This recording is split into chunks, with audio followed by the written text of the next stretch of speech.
Well, a pleasant good afternoon to you and you and you, whatever part of the world you may be joining us today. We say welcome to Transforming Lives One at a Time. I am your host, Deanne, and of course here on this program, Transforming Lives One at a Time, we seek to address and find solutions to problems that we face on a daily basis in society. We are here to positively influence our homes, our communities, and our nations. My guest today is Miss Karelle Daniel, and she is a counseling psychologist based in Tobago. She holds a master's in counseling psychology and has over 10 years experience in her field. She is the founder and manager of Inner Healing Counseling Center, which is her private practice. Ms. Daniel, thank you once again for joining us on the program. It's a pleasure. It's a pleasure to be here. Yes, I am hoping that you had a very wonderful Christmas season and you're ready to grasp everything 2025 has to offer. I sure do. I sure do. Wonderful, Yes, wonderful. thank you. Well, today we are going to be talking about finding practical ways to dealing with loss. Yes. And we know that loss is a very broad area, very broad topic. And when we consider the word loss, we speak about experiencing the dissolving of something that is important to us. Yes. And we want to speak about general loss. And from the onset, we can think about maybe someone losing a job, a house, a property, someone losing a spouse or partner through divorce or otherwise. And we want to venture into some of these areas that at times we may not pay much attention to, but these losses have far-reaching effects on our lives and, of course, our families. So, Ms. Daniel, let's talk about the trauma of losing a job. It's your livelihood. Yes. Now your only source of income is no more. Walk us through the emotions at play here and how best this situation can be handled. Can be managed. Okay, so in terms of losing a job in itself, it creates maybe someone's identity, it gives persons purpose and meaning. And I mean walking into your office place or wherever you work and getting the information or receiving a letter stating that this may be your last day or this may be your last month could be quite devastating, right? And persons may experience a range of emotions. There may be anger, there may be confusion, grief, because they mourn the fact that they are now unable to financially be stable. Depression may set in, anxiety, the fear of the unknown. So there are so many different things that could go through the mind and even the emotional state of an individual. And in terms of management, I would identify 3 main points. The first one is social support. Okay. And social support could mean like government assistance or programs or grants. I believe that there are some programs that are available to persons wherever you are at. Right. Whatever country, I believe that there may be social programs that you can access. And then we may have family and friends support. Right? We are prideful people. Yes, we are. Right? And this in itself can be quite difficult. Yeah. Can be quite difficult. I can even share, there was a point in time even in my own life where when it was so low, I had to ask for help. Yeah. And I struggled. I was home crying and I'm like, God, why? I normally have everything together. Yes. What? But it was a lesson for me that I am not in control. Right. And to give the reins to him. Okay. And I understand anybody who's at that point now have to ask somebody. Sometimes it brings shame and it brings guilt. Yes. That you have to ask for that type of support. But I encourage you to push on and to press into it. And also your church community. Yes. That's another way you can lean into to receive that type of support. So that's one management, I would say, tip I can share. Another one, adjusting your perspective. see it as an opportunity. Okay. Right? As an opportunity where you can now tap into yourself. We have so many unhidden talents and skills. Yes. We can see even in COVID, when persons did lose their jobs, but we saw a lot of private and small businesses popping up. A lot of entrepreneurs came up. Correct. Because of the saying is, desperation brings innovation. Oh, yeah. True. Right? So there are a lot of skills yes. that you may possess or you may have within you that you could tap into, you know. And another one, a positive mindset. Okay. Speaking of it, it can sound very difficult when you have your bills piling up high. Yes. You have rent, you have mortgage, you have to send the children to school. There are limited resources, food, groceries. Yes. Right? And I will say, seeking that professional help and support, like from a therapist or counselor, can help you as well to search and to seek out that inner strength. Okay. You know, I can share of a client I had who was in the same situation, unemployed. And of course she came because of the mental challenges, yes. the psychological challenges of stress. And, you know, we were able to problem solve and critical thinking yes. and processing different things. And she started volunteering at her children's school, and eventually they found things for her to do, and of course she was compensating monetarily. Wow, yes. You know, so I'm saying try as much as you can to find that inner strength and resource within yourself. Yes. For anybody who is maybe experiencing it, and to push forward, right, and seek the help that if you need that support, seek it out. Yes, because it's when we looking at the practicality of it, it is very, very, very discouraging when, as it were, your back is up against the wall and you are just seeing and you're just picturing your children, and you know the school fees probably coming up, a new school term is coming up, groceries. Because remember, when you have been constantly employed, you work basically on a month-to-month basis, most persons. So to have something like this, I could imagine the kind of shock, the kind of so many emotions at play. Yes, definitely panic. And I really know about when you are accustomed having things under control and having to go to someone to ask. In your mind, you're like, oh, you're thinking so many things. What would they say? But as I told a young lady some time ago, she was in a dire situation and she wanted to ask someone for help and stuff like that. And I said, listen to me. There are two things they can tell you, yes or no. My mom says that. Yes or no. If it's yes, you know, okay, fine. If it's no, you know, okay, I now have to look at another area. But never be afraid to ask for help. I totally agree. I totally agree with that. Now, as we continue the conversation, we want to touch on various kinds of loss that we go through from time to time, as it relates to the dissolving of a relationship, the losing of a partner or a spouse through divorce or even separation.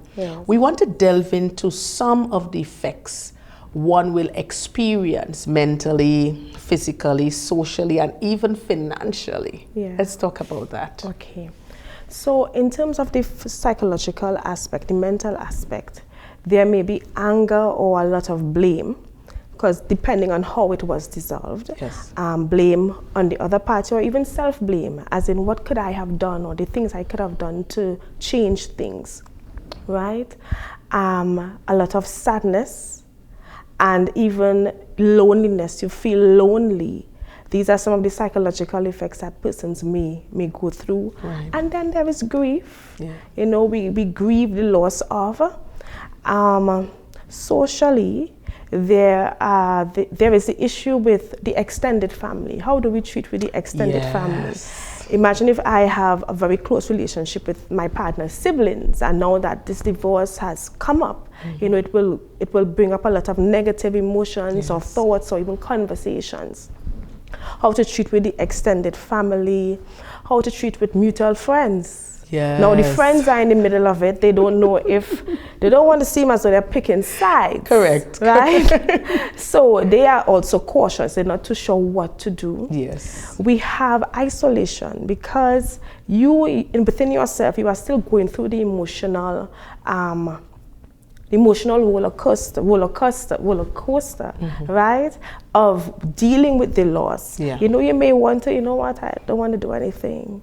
And even thinking about the spots that the couple may go to, it can affect you. Okay, where can I go now to enjoy maybe a nice dinner because this was our place and this is my favorite place, you know. Or even music.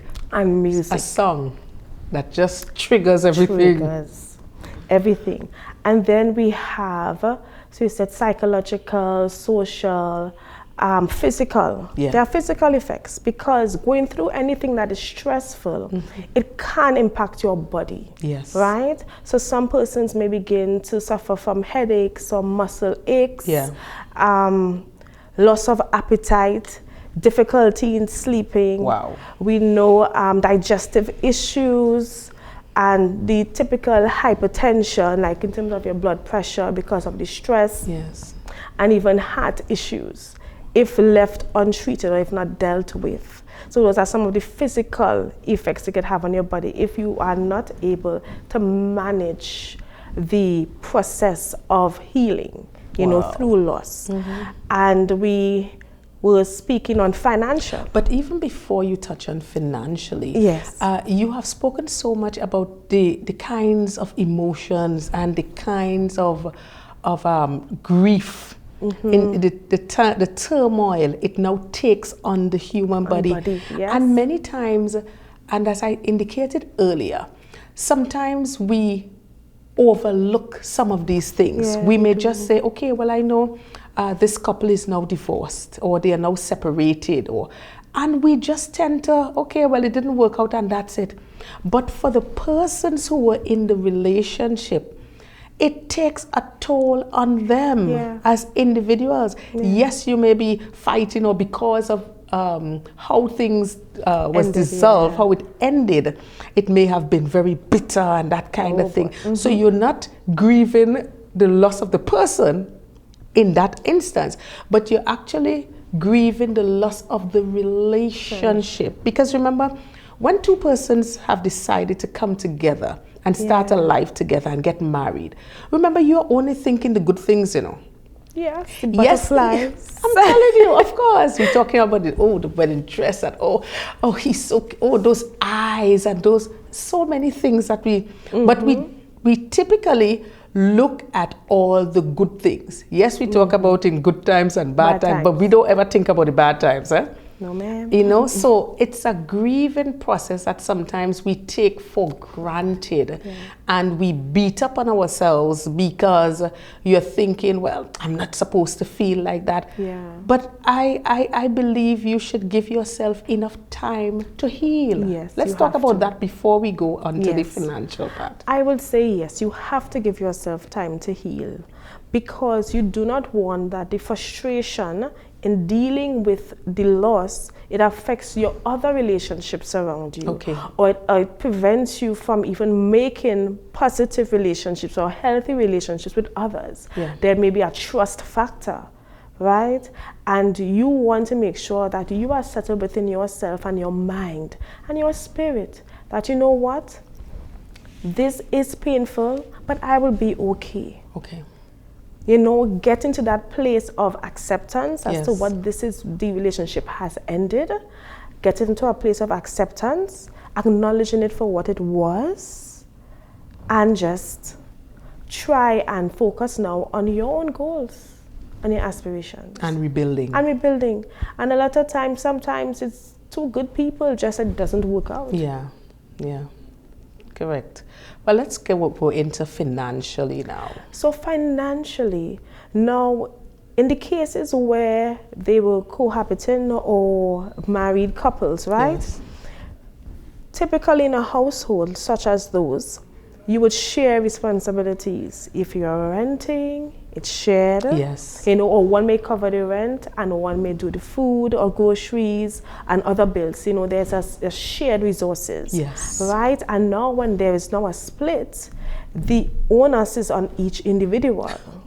Whether you move back home by parents, wow, or whether you're now on your own renting, or you're on your own having to pay this entire mortgage. Yes. I've known of situations where there is a split now, and then even in times of court battles, you know, well, there may be mandatory court orders, yes, right? The alimony, or if it's court child maintenance, all these things now have to be worked out. yes. You know, in light of that, and understanding or managing the payment of loans and all these debts. So financially can be taxing on both parties. Yes, but even as we talk about that, the various areas, how your life is now being impacted, and we speak about financially, what do you think about having that level of maturity? Because these are two individuals, and I mean, I know sometimes, many times, in many instances, based on people's behavior, you realize that they have not been handling things in a mature manner.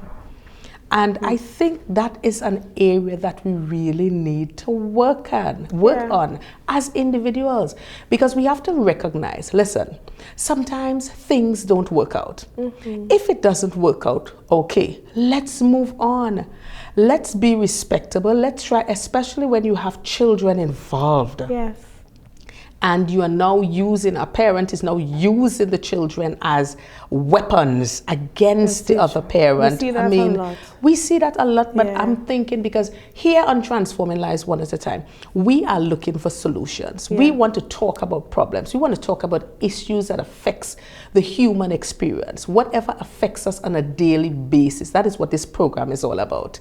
And this is where we have the opportunity to share, enlighten persons. Listen, you need to start acting in a more mature way. You have your children looking on, and not even if you don't have children involved, for your own peace of mind.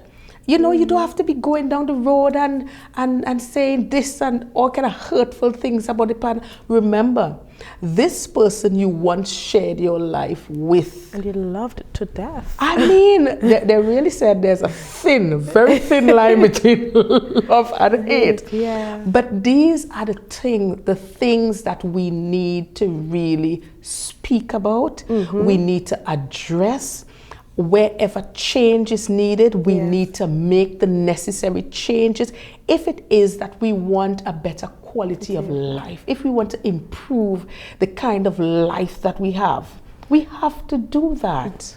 And you know what? I recommend, and this is my personal recommendation to couples, even before marriage and even before premarital counseling, and that's more pastoral. Yes. I suggest premarital counseling, in terms of they both seek more the psychological counseling, type of counseling, like therapy and counseling, just to ensure that, you know, past childhood traumas and, you know, they are ready to be in such a committed relationship. Because most times we find couples, they have already set their date, and they are now presented to the pastor and saying, Pastor, we would like to get married. And now they are going into premarital counseling, but they yet have not dealt with the individual issues and traumas of their life. Yes. And we need to have more whole persons being married. Of course. Yeah? Of course. So that's my little 2 cents in it, that, you know, we should start considering premarital counseling. Yes. Seek therapy first, ensure that you are okay. Let the partner ensure that they are okay, you know, they are sound, they are able to manage themselves, manage their emotions, you know, everybody's on the same page, and then we could proceed. Of course. You know, there's a saying persons would, as we get ready for the break, there's a saying that persons would usually say, they would ask, so how is your better half, or how is your other half?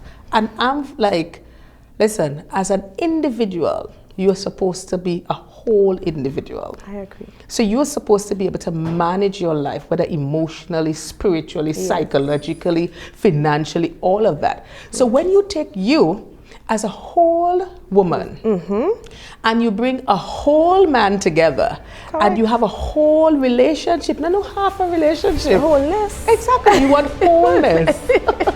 We definitely want wholeness, but we're going to continue the conversation right after the break. Viewers, we're going to take a short break. You're viewing Transforming Lives One at a Time. Stay with us. Are you looking for beautiful and durable flooring for your home or office? Check out D-Cell's Tile and Ceiling Center, Store Bay Local Road, Bonacord, Tobago, opposite the primary school. Our high-quality ceramic and porcelain tiles come in a wide range of colors, patterns, and textures to suit any style and taste. From sleek and modern to classical and traditional, your floors and walls will look great for years to come. D-Cell's Tile and Ceiling Center, open Monday to Saturday from 9 a.m. Call 460-8802 or 639-8281. We've got you covered.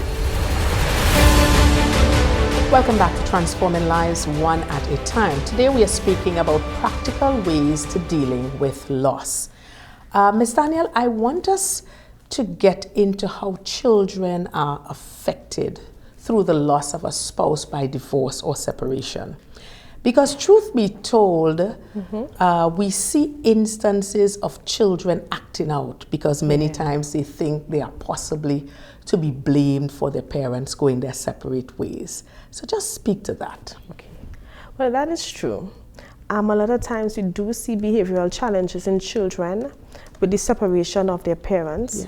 A child's brain doesn't develop till about 25 to 27. And it has to do with sometimes the way they perceive or interpret the situation, right? So they, in their mind, is like, mommy, daddy, me. We are family. Right. And they are accustomed seeing daddy every day or mommy every day. They're accustomed coming out, and all of a sudden, when daddy coming home, or why is I visiting mommy on a weekend and I'm with you during the day? So there's an element of confusion.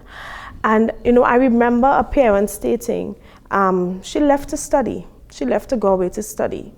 And her 4-year-old child told her mother, which was the grandmom, but mommy, grandmom, I don't have a mommy again. And mind you, she spoke to this child maybe every night. Yes. And that is to show the perception and the concept that the children would have in their minds when facing a situation like this. Yes. Right? And it's up to the adults to be very patient, to be very understanding, and to explain things in a manner, you know, that a child could understand. Yes. And, you know, we would still notice other behavioral challenges where, in terms of, they may just become very untidy or very outbursts. You know, loud outbursts and aggressive outbursts as well in school. Yes. Their school grades might start failing. Children may even regress. So they have already passed the bedwetting stage, and all of a sudden they are bedwetting. Right. You know, and different things. They may experience difficulty in eating and irritability. And even for the teenagers, I have seen where teenagers, they are in a state of, you know, nobody can speak to them. Oh, yes. Right? And when you do the investigation, it's because of a split, of a parental split that may have happened when they were 9 or 10. And we even see adults are unable to build healthy relationships because of the experiences they had with the split of their parents. So which means that when in instances like these, especially where children are involved, we have got to be intentional. We have got to address these matters and not try to sweep it under the carpet. Correct. Or even pretend that it is not affecting them, because many times you have a lot of children, they are not even speaking out, but they are acting out, and they have this attitude and slamming the doors, and you want to know where did that come from. So are we saying that we need to address these situations as it come up and not just hope that the children are Would okay. understand, yes. Or sometimes we say, well, they're just going through a phase. When something deeper is taking place on the inside that we are not addressing. Let's talk Yes. about that. Because children experience the same emotions we adults feel, children feel it too. Yeah. They feel all of them.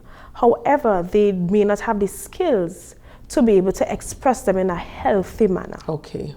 Right? So that child may be acting out in grief or acting out in sadness. Yes. Right? And it's the responsibility of the parents to ensure that how they behave, it can give a safe space for the child to say, okay, well, I think we will still be okay.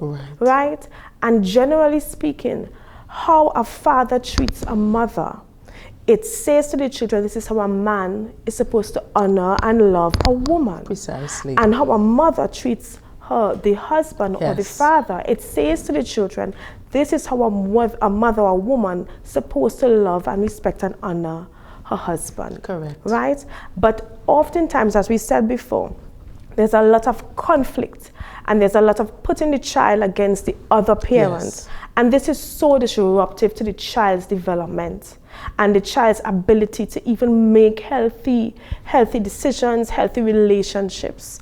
And it's one where I urge parents very strongly, please leave the children out of the adult matters. Yes.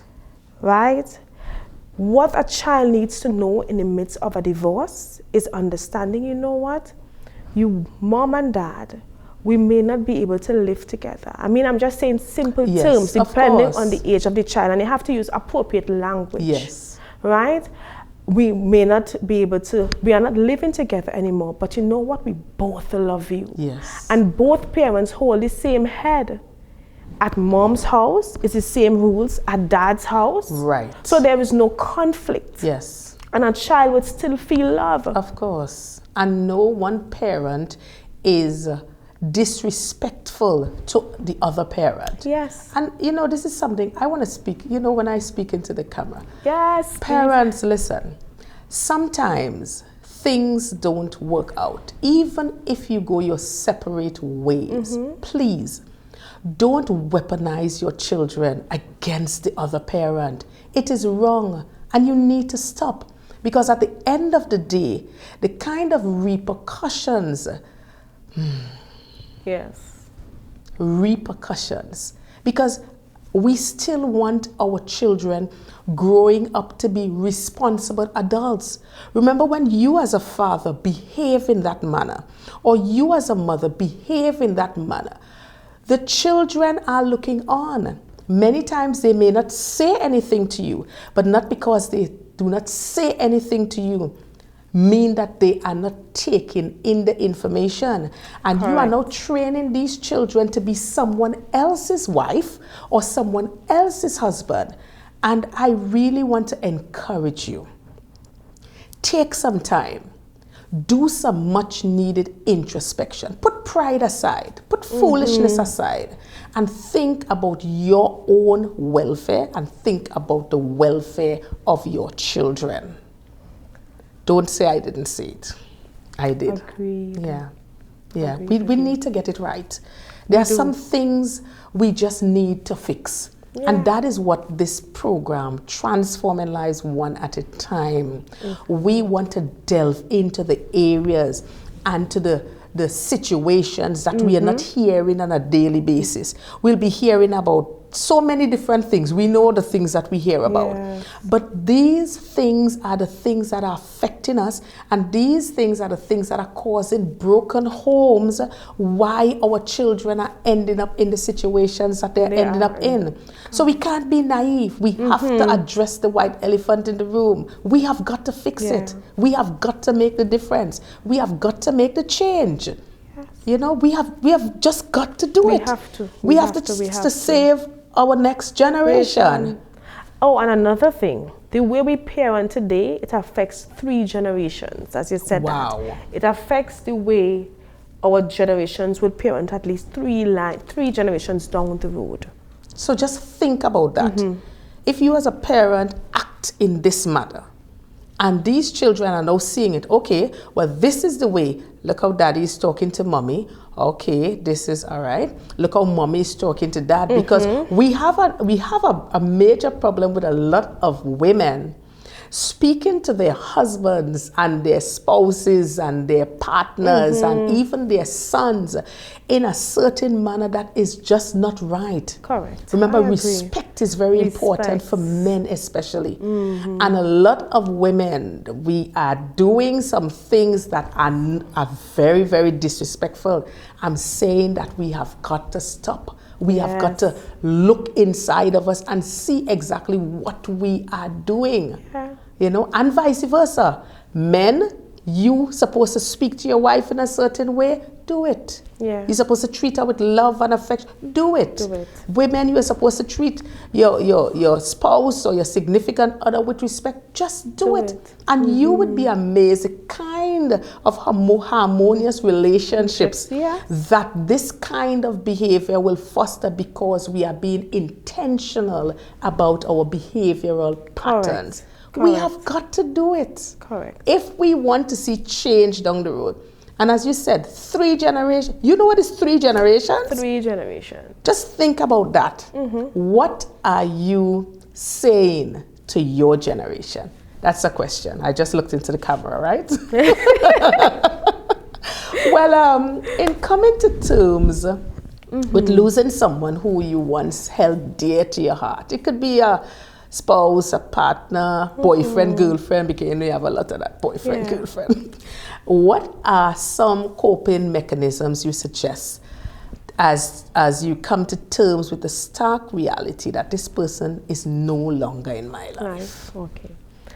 The first thing I would say, you have to allow yourself to feel your emotions. So, and it's okay to be sad. It's okay to feel disappointed. It's okay to feel that way. You know, sometimes we even feel angry with ourselves. You know what? Why should I feel angry with this guy or this woman? You know, oh gosh, why I have this person in my mind so long? Right? But acknowledging it actually helps. Saying, okay, you know what, this is a person that I cared for and this is a person that I loved. And emotionally, you would have made a bond with that individual. Yes, of course. Right? Emotionally, you would have made a bond with that individual. And what I would say is also to focus on your own passions and your desires. Look into that. Yes. Because even though you are in a marriage, it's 2 individuals, and for each individual, they would have their own, I would say, their own goals and aspirations. Yes. Right? And then as a couple, you will have goals and aspirations as a couple. Of course. Right? So in terms of if it's to build a family, if it's to build a home, you would have goals together. Yes. Then that's why it needs to be 2 whole individuals. Yes. Right? So one is not too caught up in the next one's life right.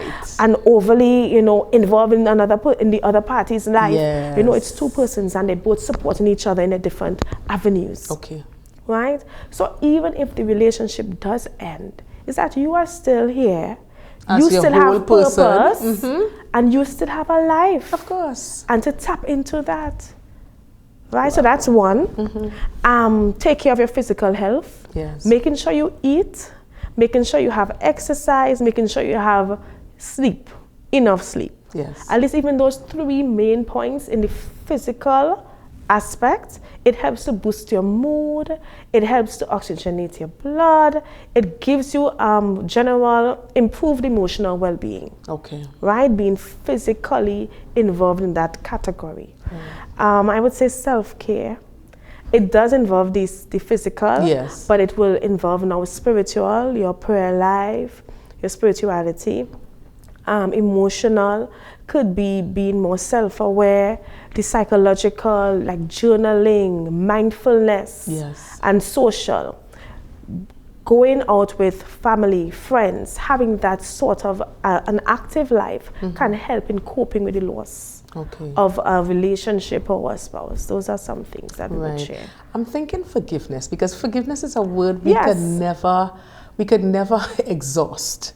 Yes. Forgiveness is very important as we traverse through life generally. We need to. Yeah, but even as it relates to this relationship, sometimes, as you indicated earlier, you may not forgive yourself for probably making some bad decisions, or you may not forgive the individual. And then with that, you have that unforgiveness, as it were, on your chest. Yeah. And it affects you. Yes, it does. It affects you, even your health.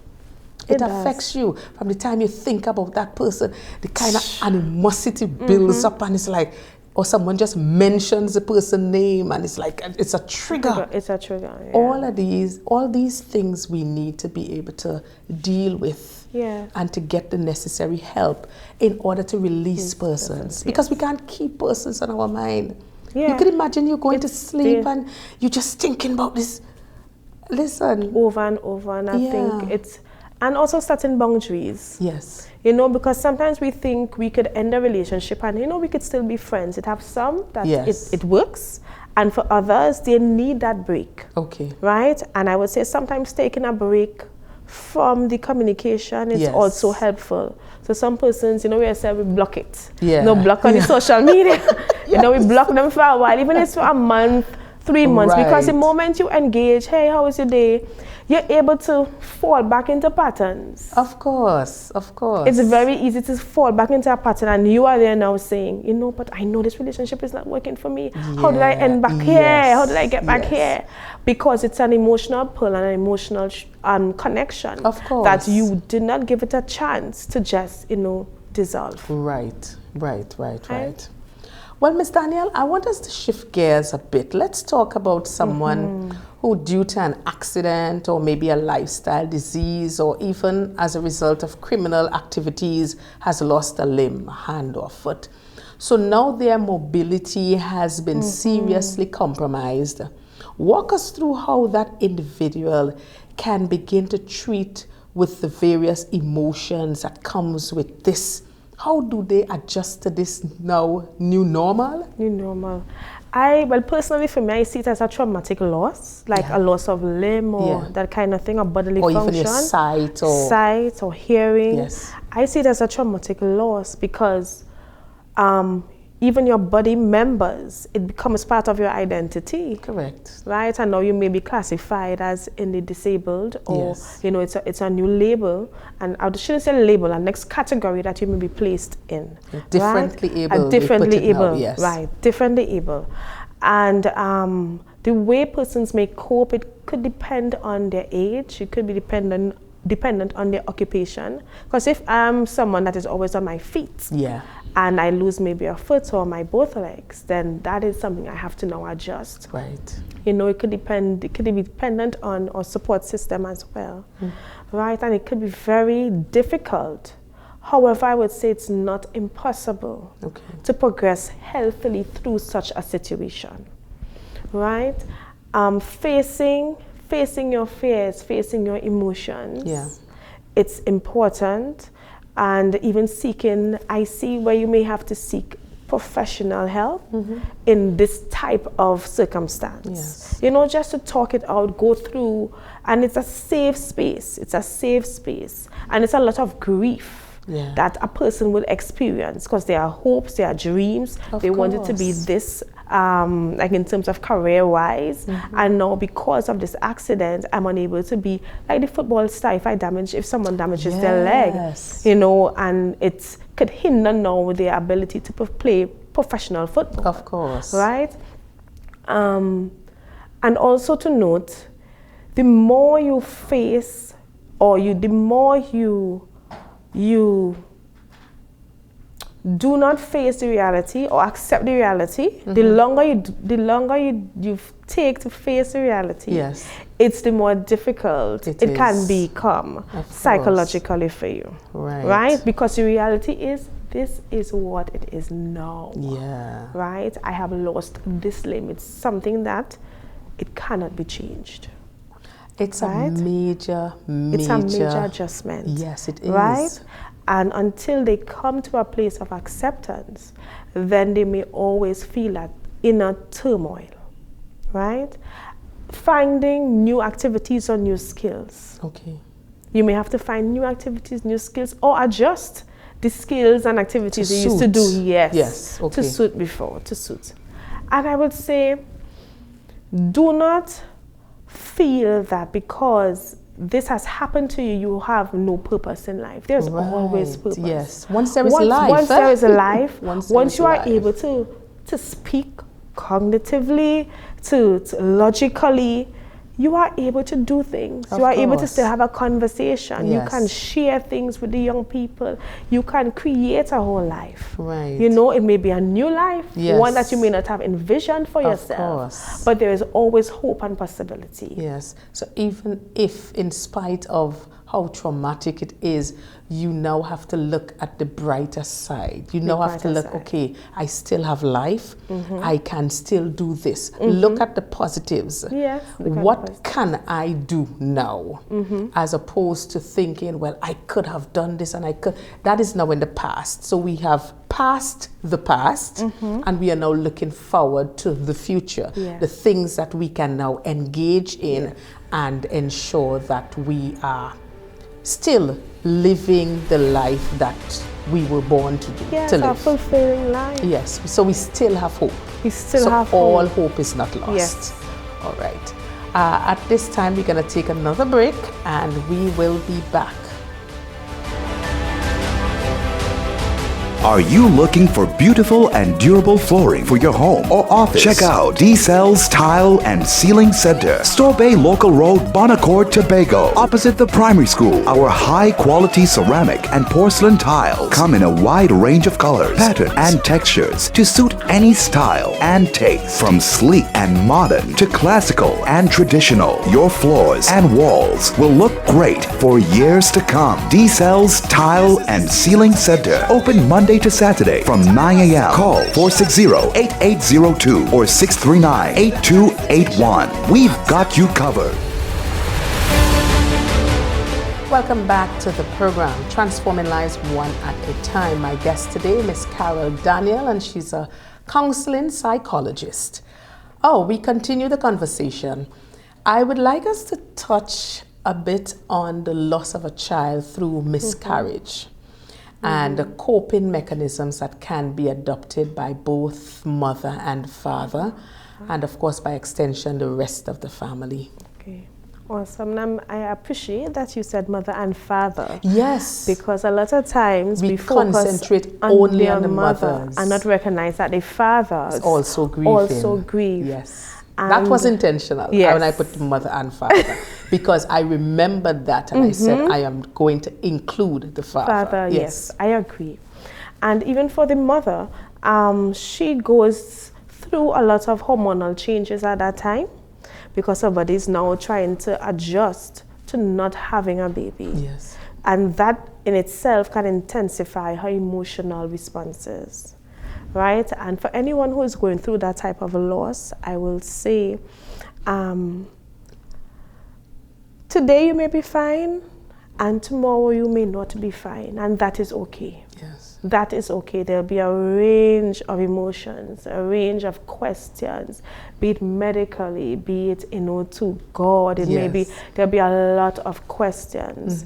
And whether it was your first child or third child, and even if you may have had children before, it still is a pain.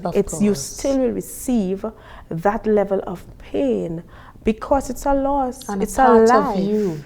It's a life and it's part of you. Yes. Right? And I would say allow yourself to grieve, seek support from your family, your friends, and a lot of times we don't think that persons would understand our pain, and maybe they won't. Yeah. However, they will provide a support that they can. Of course. Right? And you can tell them as well what type of support you need. You know what? I may just need someone to bring me some food today. Yeah. Or I just want to be taken to the beach and Relax. Be able to relax. So you can share with your family members and friends, the type of support that you may need at the time. There is a support group in Tobago. I know that it's the baby loss solace seekers. Wow. Right? There's a support group in Tobago, though it's not only for Tobagonians, because there are persons from Trinidad and other parts of maybe the Caribbean and the world that may tune in because they have meetings online, and they are very active, so you can check them out on Facebook. So joining a support group can help for both mother and father, yes. right? Also seeking therapy or counseling, because sometimes it can be a bit too much, or it can become overwhelming. Seeking therapy and counseling can help. Yes. And plan ahead for triggers. You know, even during your pregnancy, you may have been given a expected date, birth date of the baby, and you know that that birth date is coming up. Right. I would say plan ahead for such triggers. Plan ahead, you know, sometimes it's difficult seeing other persons with their babies. With their babies, correct. Right? So you can decide, okay, you know, if this happens, or if this situation happens, what I can do to help myself. And even in therapy, they will give you additional tools in order to work through those things. So there is help. There is help. There is help. There is help. In keeping with losing a baby via miscarriage, what kind of robust support system? Well, I think we kind of touched a little bit on it. Apart from, I want to zero into the fathers a bit, because many times, as you rightfully said at the beginning, we put all our focus on the mothers. But remember, it's a mother and a father. In the son, and many times we tend to say, well, okay, they don't feel it, but they are also grieving the loss. So let's talk a little bit about that. And it's difficult for a male to see their female partner in distress. That in itself. So he may feel a sense of helplessness. You know, I am grieving, I am hurting, and I'm seeing you hurting, and it's so hard. Because it's not something I can fix. Because no men are fixers. Of course. Right? Problem solvers. And so it's very difficult for him. At the time, and I would say even the mothers, check in with him as well. You'll have those types of private conversations. You know, how are you doing today? And for family members and friends, check in on the father. Ensuring that, you know, he's okay. And for fathers, if you are struggling, I want to say, please seek support and help.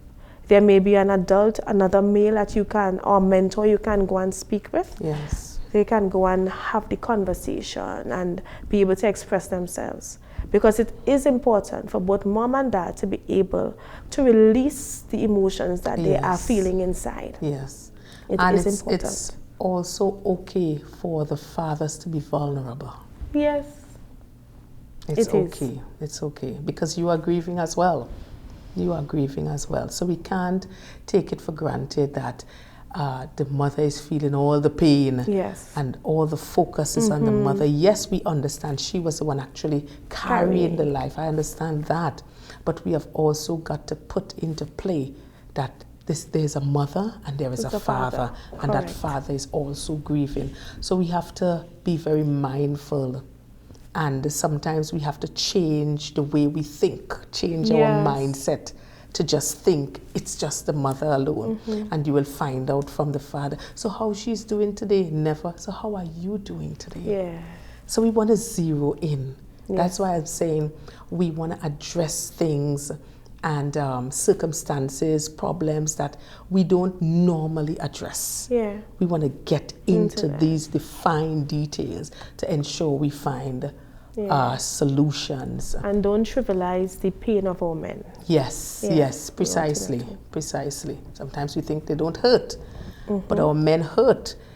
Many times they may not say anything because, you know, they have a way, okay, yes, I'm strong. I have to be strong for the family. I have to be strong for everyone else. But sometimes he is weak and he will need that encouragement. So we need to encourage on both sides. We need to encourage on both sides. Very, very important. Are you of the view that persons many times in dealing with loss tend to put up a brave front so as not to cave in emotionally? I think so. I believe so. I do that sometimes. You know, sometimes you may be going through a situation, but you still have to function in the world that you live in. Correct. And you still have to go to work. And you still have to see about the children, and you still have to do everything and show up. Right. So I believe, yes, a lot of times that many of us, we do put on this brave front. Yes. And though it may not be healthy, it is a reality for many. And then it's a matter of who can I trust? True. Who can I trust with my truth? Yeah. Who can I confide in? Who can I confide in? And not hear it 2 days later, the exact word for word that I confided. Yeah. And I always say there is one.